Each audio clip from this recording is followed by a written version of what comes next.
Hello students, welcome to the e-learning classes, and today I will be taking on the lesson that is from your book Honeycomb. We will be doing the chapter 3 questions written by Leo Tolstoy. So Leo Tolstoy is one of the famous writer. He had written many beautiful short stories, and this is one of that short stories which are having a very deep implication in our life. It will enhance our moral thinking. So after reading the story, we will be discussing on that points. Let us start. 3 questions. Part 1. The thought came to a certain king that he would never fail if he knew 3 things. These 3 things were: what is the right time to begin something, which people should he listen to, and what is the most important thing for him to do. So these are the important 3 questions that suddenly strike over the king's mind. So now the king suddenly had a thought that if he knew the answers to these 3 questions, he will be a very successful man. He will never fail at anything. What are the 3 questions? The first question was that what is the right time? It is about the right time. How will you understand that this is the right time for a certain thing? Next question was, which people should he listen to? Means which people are important to him?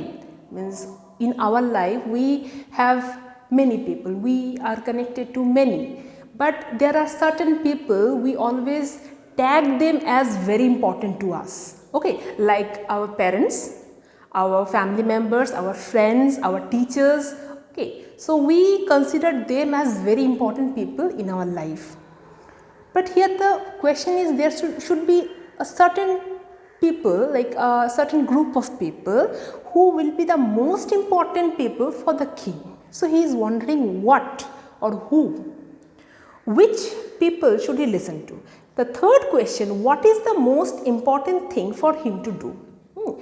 At a particular time, what should be the most important work for him to do? Okay, so these are the 3 questions. The king was thinking. The king therefore sent messengers throughout his kingdom, promising a large sum of money to anyone who would answer these 3 questions. So the king didn't have that answer. So because he is not having the answer, he wanted the people of his kingdom to answer for him. He sent out messengers. He said that whoever will give me the right answer, I will give them big gifts. I will give them many things, okay, as a reward. Many wise men came to the king, but they all answered his questions differently. So because the king has declared a certain amount as a reward, so many people came, and mostly the people were wise men. So they came and they answered the questions, but the only problem was they have different answers. In reply to the first question, so the first question, what was the first question?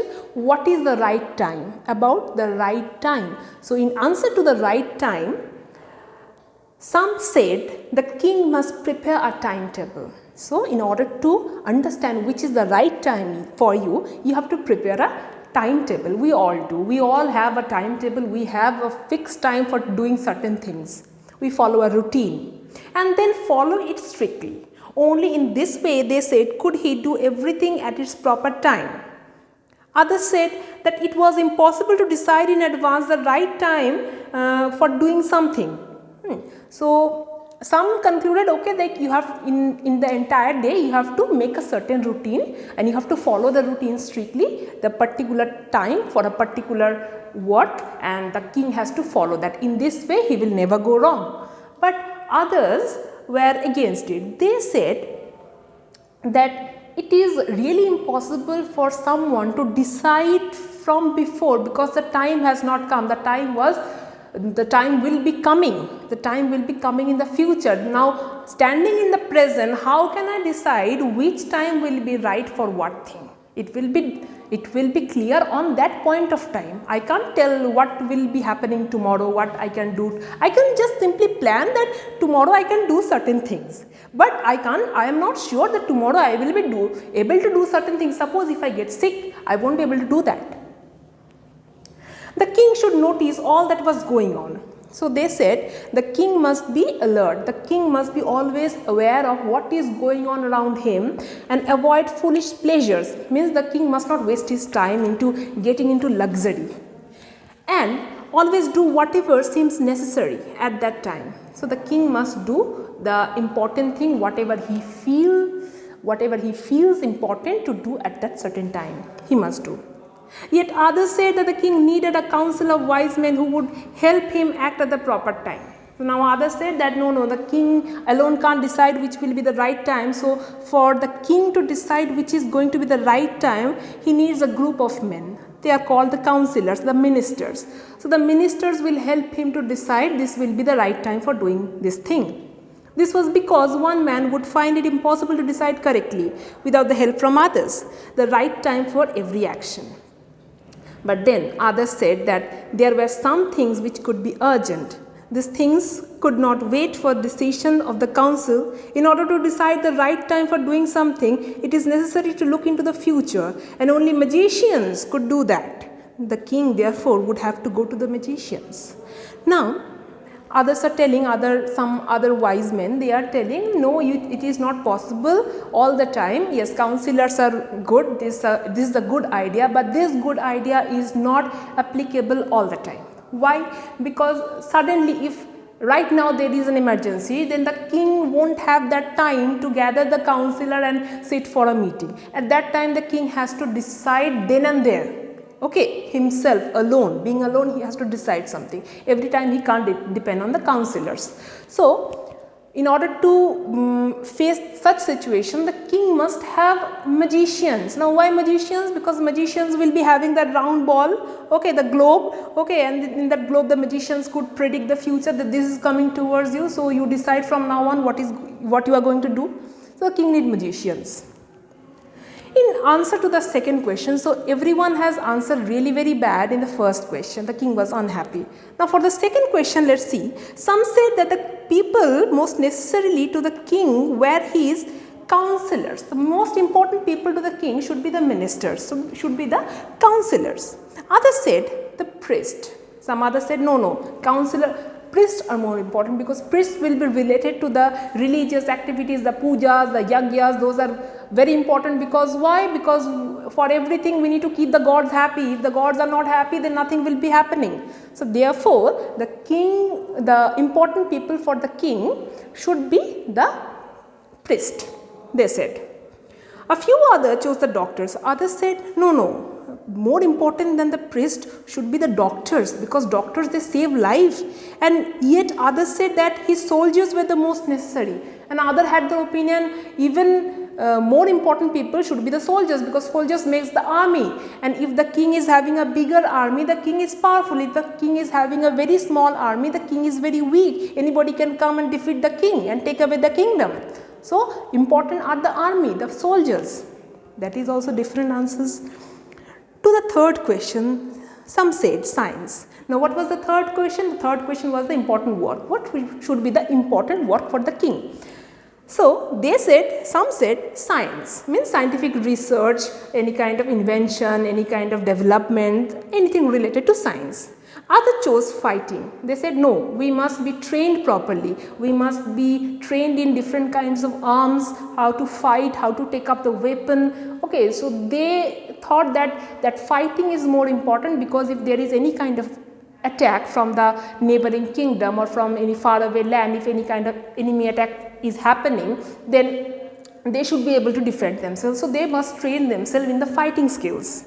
Yet others said religious worship. Again others said the most important work, as because the most important people should be the priests, so the most important work should be the pujas, means the religious activities, okay, to keep the gods happy.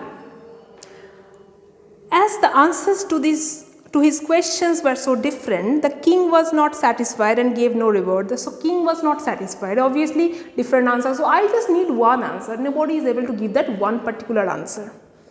So no rewards given. Instead, he decided to seek the advice of a certain hermit who was widely known for his wisdom.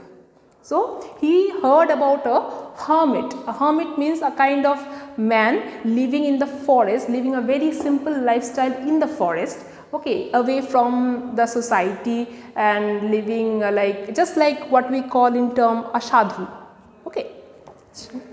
So he heard that such a hermit used to live in a forest, and people had said that the hermit is very wise, so he can answer to this question, to these questions. The hermit lived in a wood where he never left. He saw no one but simple people, and so the king put on ordinary clothes before he reached the hermit's hut. The king left his horse with his bodyguard and went on alone. As the king came near the hermit's hut, he saw the hermit digging the ground in front of his hut. He greeted the king and continued digging. The hermit was old and weak, and he worked as he breathed heavily. So, as the king entered the hermit's area, the king decided to leave his horse somewhere in the distance, because if he is coming with the horse to meet the hermit will understand that he is some rich people, he is some kind of big people, because he is having a horse. Okay, so the king wanted to appear simple. He also dressed as a common man. Instead of dressed like a king, he dressed as a common man, because the hermit won't meet any people who are rich and wealthy and big in standard.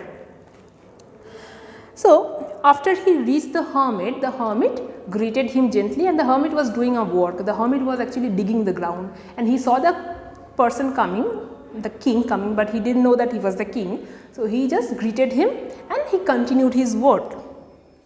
And while he was doing, because he was very old, it was a very laborious work, so he was breathing heavily. The king went up to the hermit and said, "I have come to you, wise hermit, to ask you to answer 3 questions. How can I learn to do the right thing at the right time? Who are the people I need the most, and what affairs are the most important?" So the hermit came, and the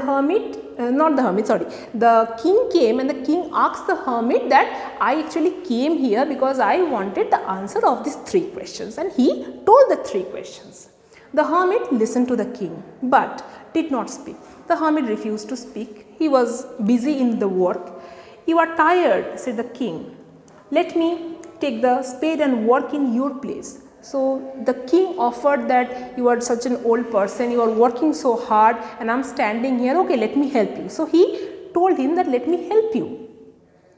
"Thanks," said the hermit, giving the king his spade. Then he sat down on the ground. So the hermit said, "Okay, someone is coming and telling me that he will help me. Obviously, surely you help." So the hermit given his instrument, and he told the king, "You can continue. Thank you for that."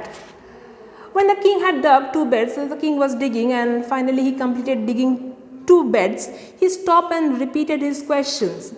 So he once again asked, because long time he has been working, now the hermit must answer him. The hermit gave no answer, but this time also the hermit did not give any answer, but stood up and stretched out his hands for the spade and said, "Now you rest and let me work." So instead of answering, the hermit came and said, "Okay, you have worked enough, you give me back my spade and you may rest now. I will continue my work." But the king did not give him the spade and continued to dig. But the king said, "Okay, no, I am digging, let me dig." Maybe the king is thinking that the hermit may be testing him, so let me work little bit more for him, then he will give me the answer. So he continued his work. 1 hour passed, then another. The sun went down behind the trees, and at last the king stuck the spade into the ground and said, "I came to you, wise man, for an answer to my question. If you can give me no answer, tell me so, and I will return home." So now finally the king lost his patience. The king came to the hermit. The hermit was still not giving any answer, and he asked the hermit, "If you can answer, if you are having that answers to my 3 questions, then please tell me the answers. And if you can't say that also, why I am wasting my time here? Then if you don't know the answer, or if you are not willing to give me the answer, then I will just go away. I will just return back from where I came." Then the hermit said, "Here comes someone running." Instead of answering him, the hermit just said that someone is coming. Just see, someone is coming. Okay. So this is the first part. So the second part I will be continuing in your next class. For today, this will be the first part. So Thank you everybody for attending my class, and I hope you are all doing well in your home. Stay home, stay safe, because it is a very high time, it's a very difficult time. I will be trying to connect with you regarding the lessons in this way. So let's meet in the next class.